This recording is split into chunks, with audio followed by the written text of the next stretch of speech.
印巴大战升级，100架战机参与持续1个多小时的战斗。印度发动辛杜尔行动，空中打击巴基斯坦重要目标。6架印度战机被击落，法国打索天要塌了。俄乌还没停火，特朗普再要求印巴停火。金正恩发出要求，国内军工产业大幅提升炮弹产能。朝鲜发布新政策，安抚阵亡的援俄朝鲜兵家属。时隔1周，美军杜鲁门号航母舰载机再次坠海，高强度作战已经让美军感到力竭。精彩资讯即将开始。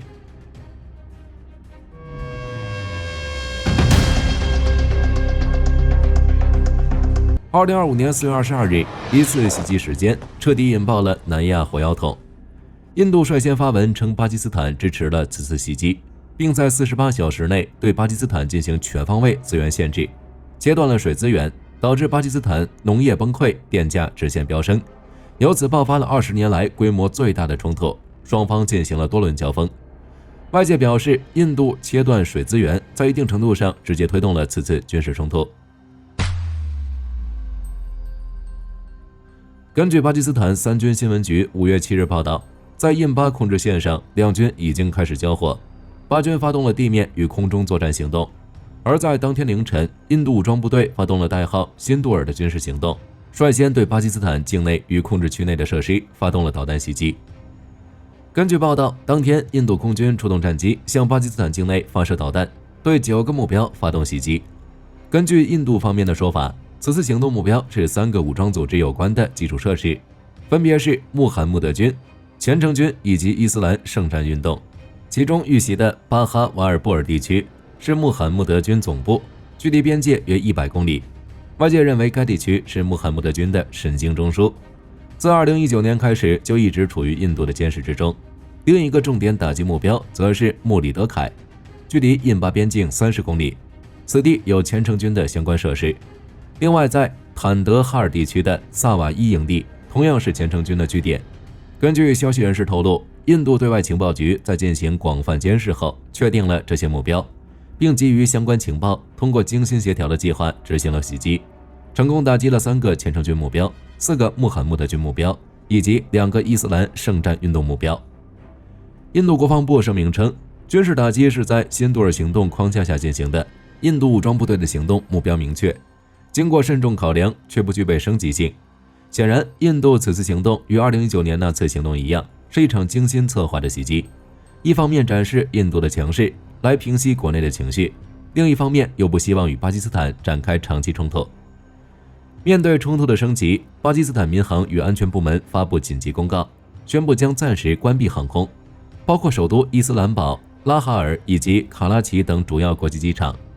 伊斯兰堡国际机场所有航班取消，印度航空同样发布紧急公告，关闭北部部分地区的机场。另外，面对印度空军的行动，巴基斯坦也不是软柿子，对印度展开了反击。根据媒体报道，巴基斯坦高级安全消息人士称，在5月7日凌晨，双方爆发了近代航空史上规模最大、持续时间最长的混战之一。印巴一共出动了125架战机参战，印度空军显然是有备而来，至少出动了75架主力战机，包括阵风、苏30 MKI 以及米格29等战机。这场混战持续1个多小时。值得注意的是，在这场混战中，双方战机均没有离开各自国家的领空，发射导弹的最远距离超过160公里，是一场典型的超视距空战。有媒体分析认为，此次印度战机之所以没有越过边境，是为了避免重演2019年的覆辙。当年，印度空军对巴基斯坦发动了越境打击，导致一架米格21被击落，飞行员被迫上电视接受询问，这让印度方面感到十分尴尬。为了避免再次出现这种情况，印度要求空军战机不得越境，只能在防区外发射导弹。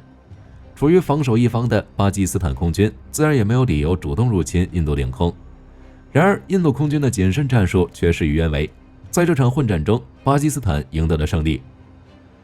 5月7日早些时候，英国 CNN 报道，巴基斯坦发言人表示，已经击落了2架印度空军的战斗机。当天6点50分，巴基斯坦新闻与广播部长在社交媒体上表示，已经击落3架战机与1架无人机。7点10分，巴基斯坦再度更新战报，称印度空军已经损失了5架战机与1架无人机。目前已经确认的包括3架阵风、1架苏30 MKI 与1架米格29战机，还记录了1架以色列产的苍鹭无人机。此外，还有1架暂未完全确认的幻象2000。巴军方表示，这些战机都是在印度境内被击落。印度多家媒体同样展示了多架战机坠毁的画面与残骸，其中在距离巴廷达基地仅20公里发现了1架坠毁的战斗机残骸。在经过比对后发现，其挂架外形与法制阵风有些相似，在挂架上有 Missile Launcher 的英文标识，另外在后面还有一个竖向的标志，这是阵风 LM3266 Palin 挂架的特征。不过法国空军装备的阵风在这块区域标识是上下双行。另外该挂架挂载的导弹相对完整，外形类似米卡空空导弹，只不过导弹弹翼全部展开了。另外还有现场残骸照片，显示了标有 Rafale 以及 BS001 字样的飞机垂尾碎片，而印度空军首架单座阵风 EH 的序号就是 BS001。另外在其他现场画面中还显示了一个疑似幻象2000的黑色雷达罩，机体框架与发动机图片是印度幻象2000升级前的型号，但由于现在的所有第三方机构均无法独立核实消息的准确性，印巴5月7日空战的具体情况还不得而知。单从纸面数据上来看，印度空军在战机规模上在南亚处于领先地位，目前装备了240余架苏30 MKI、36架阵风、41架幻象2000以及65架米格29等战机。其中36架阵风是莫迪在2015年访问法国时宣布采购的，并于2016年9月签署了36架阵风采购合同，包括6架双座型阵风 DH 与30架单座型阵风 EH。这批战机驻扎在2个空军基地，一个位于印度西孟加拉邦北部哈希马拉空军基地，另一个则是巴廷达空军基地，分别隶属于101猎鹰中队与17金剑中队。不过除了阵风以外，其他战机就有些落后了，基本处于4代机早期型号或中期型号，比如从1980年代开始先后采购的幻象2000战机。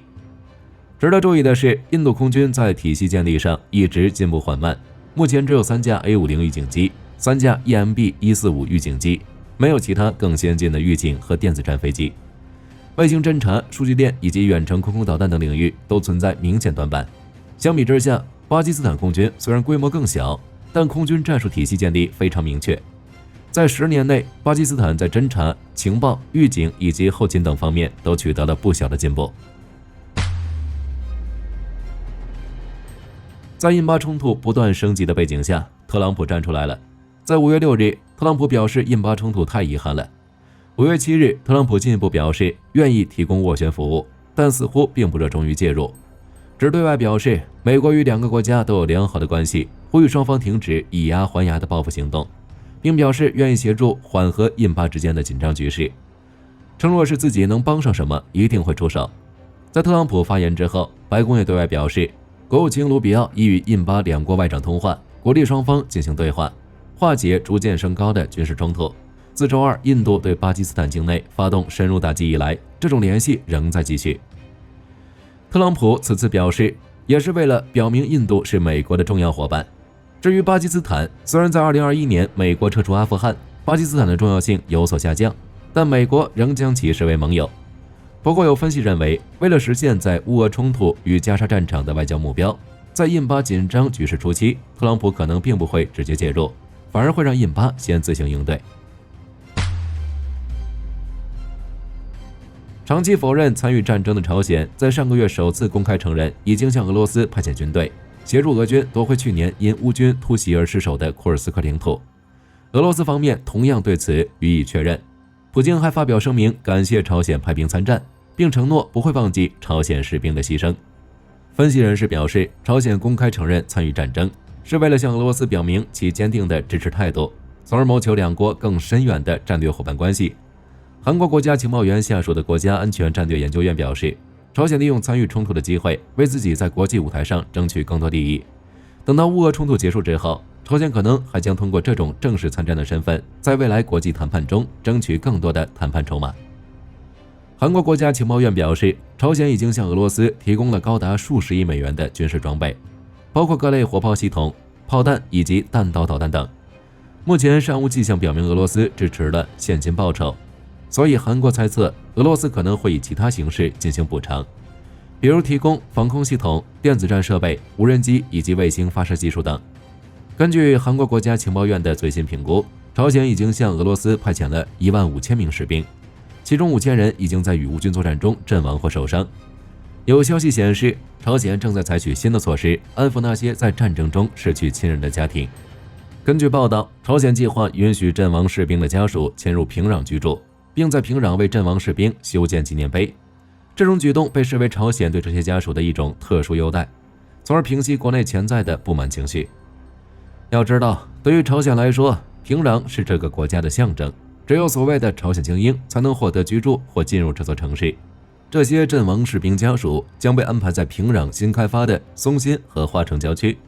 这些区域的住房是近年来朝鲜重点建设的现代化住宅区。对此，韩国专家表示，在平壤生活本身就是一种巨大特权，能够有效安抚这些家庭，将这些家庭集中在一起，也便于朝鲜对其进行管理。除此之外，还能以此作为一种潜在的威慑手段，随时撤销这种特权。另外，根据媒体5月7日报道，金正恩在视察朝鲜多家军工厂与机械厂时，称赞这些设施的现代化改造显著提高了生产效率，使年产量实现翻倍增长。同时，金正恩敦促工人们加速生产，开发更先进的机械设备，来提高军工产业的生产效率，并表示这是为了提高武装力量战斗效率。根据媒体报道，5月8日，以色列国防部长卡茨对也门胡塞武装发布警告，若胡塞武装继续向以色列开火，将遭受猛烈报复。卡茨表示，以色列国防军已经做好准备，有能力独立抵御任何威胁或敌人。不仅如此，卡茨还对伊朗发出警告，称以军在黎巴嫩、加沙、叙利亚和也门的军事行动同样可以在德黑兰进行。根据天空新闻报道，以色列军方发动机电战车行动，并持续扩大该行动，要求加沙北部地区的居民大规模南迁至毗邻埃及边境的指定区域，并在以军监督下建立物资分发体系。以色列国防部长卡茨表示，以军将在加沙地带扩大军事行动。此次行动不同以往，以军将驻守所占领的每一个地区，即便达成停火协议，也不会撤出。与此同时，以色列财政部长比萨列·斯莫特里奇就加沙局势发表强硬声明，表示加沙冲突结束后，加沙地带将被彻底摧毁。在6个月后，以军将在加沙彻底清除哈马斯武装组织。当地时间5月8日，位于苏丹东部城市苏丹港的弗拉明戈海军基地再次遭到无人机袭击，这已经是本周内第2次遇袭。截至目前，苏丹港已经连续5天遭到无人机袭击。有目击者表示，苏丹军方发射防空导弹，试图拦截无人机。联合国秘书长发言人斯特瓦纳·迪亚里克在5月7日的一份声明中警告，苏丹港局势重大升级，可能会导致大规模人员伤亡，同时还将对关键基础设施造成进一步损坏。美军杜鲁门号航母接连损失2架超级大黄蜂战机，第一架是在4月28日坠海，当时美军发表声明称，航母是为躲避胡塞武装袭击进行急转弯时，导致战机牵引车失控。第二架则是5月6日尝试降落时，因阻拦索系统故障坠毁。根据报道，自2024年3月开始，美军启动野蛮骑士行动，对胡塞武装发动大规模空袭，摧毁胡塞武装大量雷达、导弹以及无人机系统，甚至还出动了航母打击群。而在此次交火中，胡塞武装至少发射了1255枚导弹与无人机，包括高超音速导弹，并一度威胁要封锁印度洋航道。从去年9月部署以来，杜鲁门号航母打击群深度参与针对胡塞武装的密集空袭，搭载的舰载机需要不断出击，一直处于高强度作战状态，中间仅停下了2个月的时间。今年3月，美军又对胡塞武装展开新的打击行动，杜鲁门号航母再次参与其中，这意味着舰上超级大黄蜂长期处于高密度、高强度作战任务中。由于杜鲁门号航母并未搭载无人加油机，在每次出动时还需要1/3的战机承担加油任务。如此繁重的作战任务，使得飞行员的训练强度与密度大幅提升，既要时刻警惕胡塞武装的导弹打击，又要应对高密度作战带来的疲劳操作，双重压力下都极有可能导致引发舰载机坠海事故。如今双方达成停火，杜鲁门号航母算是可以暂时休养一下了。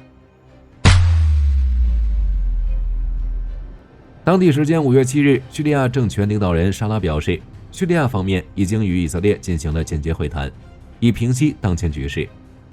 以色列媒体报道称，围绕这次间接会谈，以色列方面提出了2项要求：其一，以色列与叙利亚边境地区不存在威胁以色列的军事力量；其二，叙利亚不拥有威胁以色列的战略武器。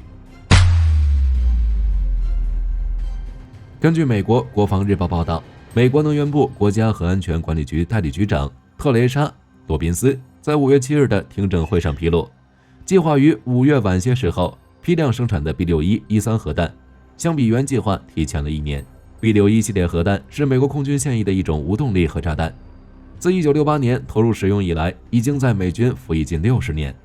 而 B6113 是该系列的最新型号，采用 B617 的弹头组件，同时配备了与 B612 相似的弹体与尾翼组件，这样可以充分利用 B612 的生产线。相较于 B612 ，B613 的爆炸当量更大，达到36万吨，并进一步强化钻地能力。此前，美军希望利用更加精准的 B612 替代 B617 与 B611 这2种钻地核弹，但后来证明 B612 并不具备这样的能力，因此才有了当量更大、钻地能力更强的 B613作为该计划的补救措施。根据媒体报道，欧洲启动了现有与未来主战坦克技术的研发，也就是 FMB Tech 项目，旨在为下一代主战坦克研发提供技术支持，以此来应对混合战争以及未来战场变化。将由欧洲防务基金与合作企业共同出资，预算1900万欧元，将有12个欧盟成员国以及挪威的26家军工企业、研究机构和高校共同参与。根据计划， FMB Tech 项目将覆盖未来战场多个关键领域。防御技术方面，计划开发能同时防御导弹与无人机群的新型防护系统。信息感知方面，计划研发搭载人工智能的探测系统，可以实时扫描周边环境，快速识别潜在威胁。动力技术方面，进行混合动力推进系统研发，提升主战坦克行动隐蔽性与持续作战能力。信息技术方面，实现坦克与无人机、卫星和盟友作战部队之间的信息共享，构建协同作战网络。电子战技术方面，计划开发抗干扰技术，保证主战坦克在强干扰环境下的通信稳定性。对于欧洲装甲力量建设来说， FMB Tech 项目将加速装备现代化升级，并开发适用于豹2、勒克莱尔等平台的模块化技术，能够将欧洲装甲现代化周期缩短40%，同时还能推动欧洲新一代主战坦克列装，为法德联合研发的第4代坦克提供关键技术支持。当然，最重要的是可以促进欧洲防务自主。根据俄罗斯消息报报道称，克林姆林宫宣布，俄罗斯总统普京与伊朗总统佩泽西奇扬通了电话。普京表示愿意推动美国与伊朗谈判，并希望双方可以达成一项公平的核协议。俄罗斯支持伊朗与美国进行接触，通过外交途径解决伊朗核问题。根据报道，美国与伊朗的第4轮核谈判可能会在本周末举行。另外，在此次谈话中，俄伊还讨论了在1月签署的全面战略伙伴关系条约基础上发展合作的问题，将重点扩大贸易与投资联系，包括通过实施运输与能源领域的重大联合项目。5月8日，普京宣布胜利日停火已于莫斯科时间当天零时正式生效，将实施3天停火，即5月8日零时至11日零时。在这一段时间内，一切军事行动将停止。与此同时，俄罗斯外交部长拉夫罗夫表示，一些欧洲国家为了阻止其他国家参加胜利日阅兵，从而关闭领空的行为是一种耻辱。根据报道，此前塞尔维亚总统武契奇乘坐飞机在飞越拉脱维亚与立陶宛领空时，关闭本国领空，禁止武契奇转机过境。前者表示是因为飞行目的的政治敏感性，后者给出的借口是技术和外交原因。斯洛伐克总理费佐也称，爱沙尼亚拒绝其飞机进入领空。实际上，在俄罗斯宣布举行胜利日阅兵之后，欧盟就曾多次表示，警告成员国与候选国不得前往莫斯科，并呼吁应该支持乌克兰。毕竟欧盟立场一直都很坚定，那就是无条件支持乌克兰，不断加大对乌支持。好了，以上就是本期影片的全部内容。你们觉得此次印巴冲突会以什么样的方式停火？美国在还未解决乌俄冲突停火的情况下，会不会介入南亚冲突？另外，在俄罗斯阅兵期间，乌克兰会发动什么样的袭击？会直接打击红场吗？欢迎在评论区讨论。我是火力军，下期再见。